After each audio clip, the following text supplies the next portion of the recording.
लासलगाव गटातील अनुसूचित जाती महिला आरक्षणावर पैशांच्या जोरावर आरक्षण बदलण्यासाठीच न्यायालयात आव्हान याचिका। अनुसूचित जातीचे आरक्षण निघाल्याने एवढा पोटशूळ उठण्याचे कारण काय? यापूर्वीही सर्वसाधारण, इतर मागासवर्ग, अनुसूचित जमाती, अनुसूचित जाती या सगळ्या प्रवर्गातील लोकांना प्रतिनिधित्व मिळाले आहेच ना। जिल्हा परिषदेच्या आरक्षणाची 50% मर्यादा ओलांडल्याने निवडणुकाच रद्द होणार का? मंगळवारी 25 नोव्हेंबरला होणाऱ्या सुनावणीकडे राज्याचे लक्ष। नाशिक जिल्हा परिषदेच्या 74 जागांसाठी आरक्षण जाहीर झाले आहे।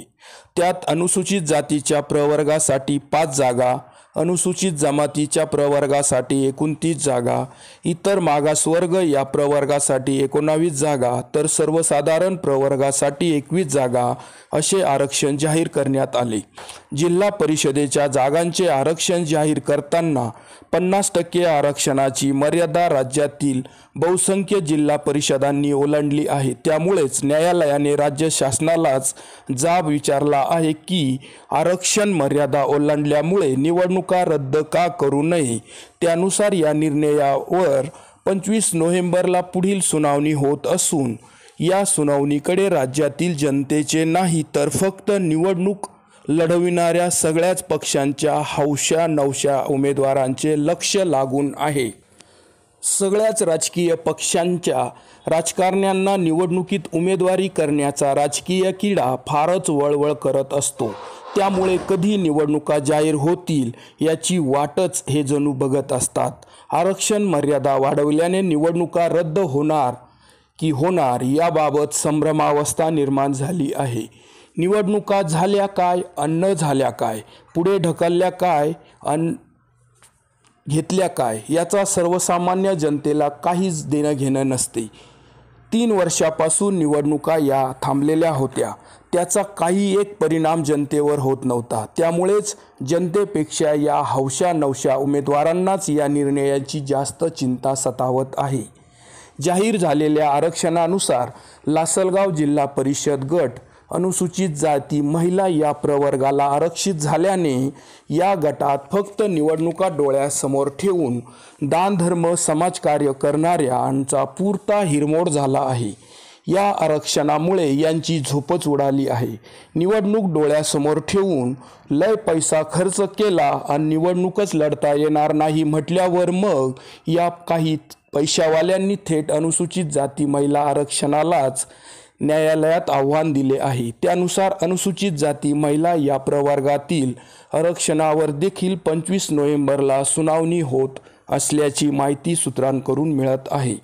न्यायालयाचा निकाल बदलण्याची सुतराम शक्यता नाही। आरक्षण तेच राहणार यात शंका नाही, कारण यापूर्वी या गटात सर्वसाधारण, इतर मागासवर्ग, अनुसूचित जमाती, अनुसूचित जाती या सगळ्याच प्रवर्गातील लोकांना आरक्षणाचा लाभ मिळालेला आहे। 25 वर्षापूर्वी अनुसूचित जाती पुरुषाला आरक्षित झालेला मतदारसंघ 25 वर्षांनी पुन्हा आरक्षित झाला तर या गटातील याचिकाकर्त्यांच्या पोटात पोटशूळ उठण्याचे कारण काय बरं? म्हणजे सोयीनुसार आरक्षण निघाले नाही तर फक्त आणि फक्त पैशांच्या जोरावर तुम्ही निर्णयाविरोधात न्यायालयात आव्हान देऊन बनी तो बनी नाही तो अब्दुल गनी करण्यासाठी तयारच असतात असाच मेसेज गटात फिरत आहे।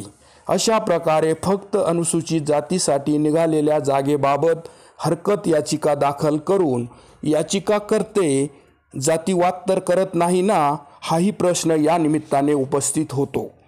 फक्त आणि फक्त सत्तेसाठी पैशांच्या जोरावर असा याचिका दाखल करता येतात, पण सोयीनुसार निकाल मिळतोच याची शाश्वती नसते। हे याचिकाकर्त्यांनी ध्यानात घ्यावे। अशा याचिकाकर्त्यांनाही समाजाने चांगलेच ध्यानात ठेवण्याची गरज आहे। 25 नोव्हेंबरला निवडणुकीसंदर्भात होणाऱ्या सुनावणीत निवडणुका पुढे ढकलल्या तरी चालतील, नाही झाल्या तरी चालतील, कारण या निवडणुकांमुळे हौशा नवशा नेत्यांचे राजकारण थांबले आहे, परंतु सर्वसामान्य जनतेला या निवडणुकीशी काही एक घेणं देणं नाही, ही वस्तुस्थिती आहे। लासलगाव गटाच्या आरक्षणाबाबतही पैशांच्या जोरावर याचिका दाखल केलेली असली तरी आरक्षणात कुठल्याही बदल होणार नाही, आरक्षण कायम राहणार यात शंका नाही.